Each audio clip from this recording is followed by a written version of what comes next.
A new record has been set at the National Sports Festival. Kayode will be telling us the big winners on Sports News.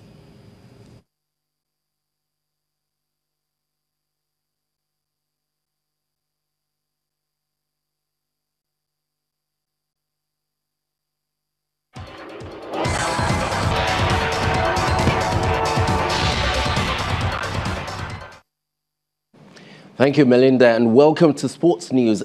Day 9 of the National Sports Festival, and that has produced more winners, with Delta State maintaining their dominance. New records were made. Rivers clinched gold in the men's 110 meters hurdles event, while Edo kept the gold in women's cricket. Our correspondent, Austin Okonakwan, has more. Day 9 of the National Sports Festival produced winners in various sporting events. Lagos State got off to a good start as Arinze Oyekwelu and Esther Issa clinched gold in the men's long jump and women's high jump.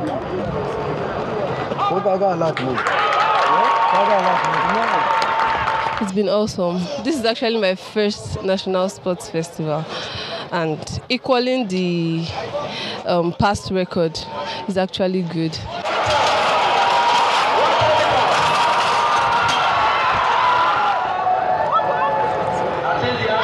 Coming back home to see run under his top 14 is a very upping high. Yeah, we need a proper calendar which can really help everybody, not only the hurdler this time around. In the women's 100 meters hurdles, Commonwealth gold medalist Tobiloba Amushan set a new festival record with a time of 13.03 seconds to win gold for Delta State. So pretty much it's just about focusing on yourself and just doing what you have to do and just let it be. At the Gymnasium Hall of Package B, Edo, Delta, and Ondo States competed for medals in gymnastics.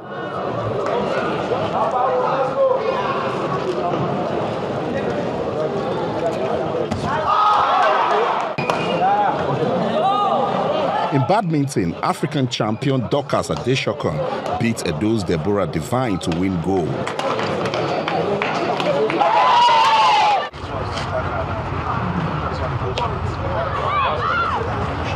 In women's cricket final, Edo State defeated Jigawa to keep the gold medal. We are making a lot of progress. The quality of play has tremendously improved.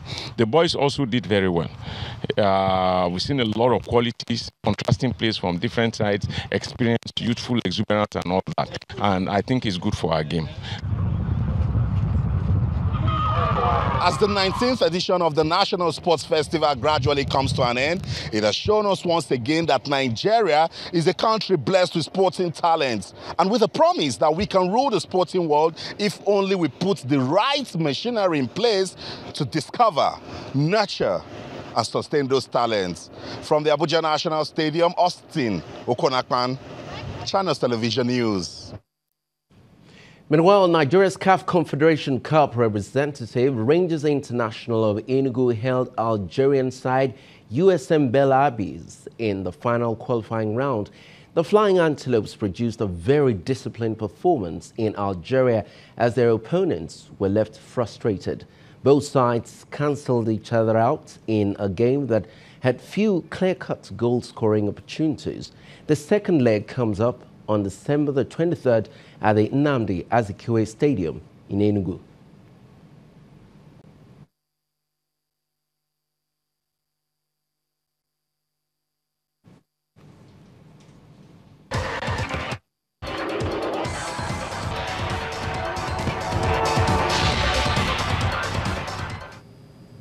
Thank you, Kayode. The UN Climate Conference in Poland has adopted a new rulebook that will guide the implementation of the Paris Agreement.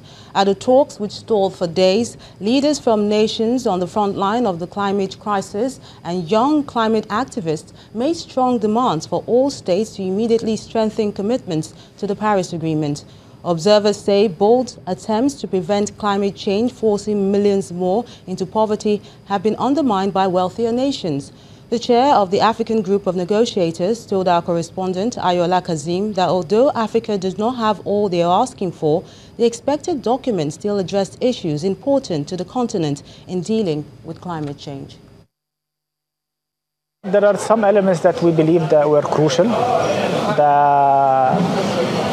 were not achieved, like an acknowledgement of the special needs and circumstances of Africa, like what was under the convention. This agenda was not achieved. Unfortunately, some developing countries consider it as like a vulnerability competition, which is not the case. And because we didn't have enough time during the negotiations to engage in a really substantive discussion, so we were not able to achieve much progress. And most probably this will be taken to the next year of negotiations. On the other elements, I think on adaptation, we have the reporting process and the communication process, the components that allows you to start. In finance, we have the elements that allows us to start. On mitigation, the elements are there. Transparency is a bit too detailed and kind of adding an additional level of burden, but we'll see how can we ensure that enough resources provided. But above all, the important element for us was to enhance implementation. It's not enhancing reporting, and this waits to be seen. We'll see it in processes that goes in parallel, like the replenishment of the Green Climate Fund and the flows of finance from the major contributors, interested banks. There was the high-level forum on finance, ministerial forum on finance that was held here. We heard a lot of numbers. It was encouraging. At least 21 people have been killed and scores injured after heavy fighting broke out between ethnic groups in southern Ethiopia. According to the state news agency, the escalating violence has sent hundreds fleeing across the border to neighboring Kenya. Outbreaks of violence along ethnic lines, especially in the south between the Oromo and other groups, have grown rapidly since Prime Minister Abiy Ahmed, the first leader from that community, took office in March. The two groups have been engaged in prolonged conflict, which has intensified in recent months. And the main news again. President Muhammadu Buhari today challenged the member countries of the Lake Chad Basin Commission to step up the fight against insurgency and declared that it is time to put an end to the Boko Haram menace in the sub-region.